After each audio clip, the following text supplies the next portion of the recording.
of Numbers chapter 13 verse 2.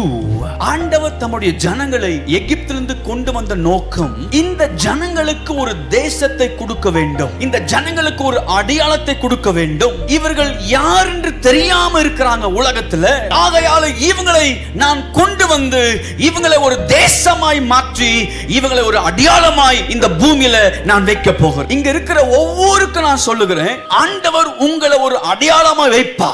ஆனா நீங்க சொல்றீங்க, ஒரு சில பேர் சொல்றீங்க, என் காதுல கேட்குது, நாங்க அவமானமாக்குறோம் பாஸ்டர், வெட்கப்பட்டு போயிருக்கிறோம் பாஸ்டர். ஆனா இன்னைக்கு நீங்க சொல்றீங்க ஆண்டவர் எங்களை அடையாளமாய் மாத்துவாருன்னு. இது நடக்குமா பாஸ்டர்? இயேசுவின் நாமத்துல சொல்லுகிறேன். அநேக நேரம் ஜெபத்தோடு கூட வந்து இங்க நின்று கொண்டிருக்கிறேன். சும்மா வார்த்தைகளை நான் சொல்லவில்லை, கர்த்தருடைய ஆவியானவர் சொல்வதை நான் சொல்லுகிறேன். தேவன் உங்கள் மேல் வைத்திருக்கிற திட்டம் மிகவும் பெரியது. நம்புறவங்க மாத்திரம், விசுவாசிக்கிறவங்க மாத்திரம். ஒரு நல்ல செய்தி, உங்கள் அவமானம் சீக்கிரமாய் மாற போகிறது.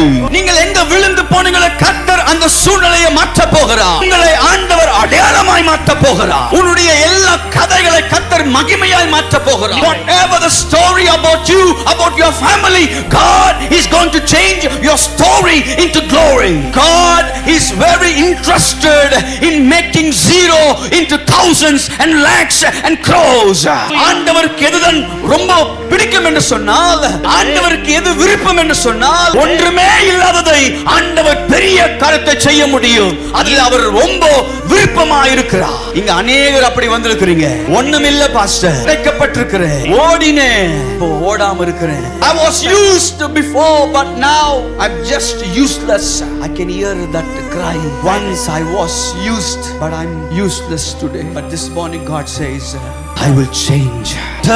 I will change. Hallelujah.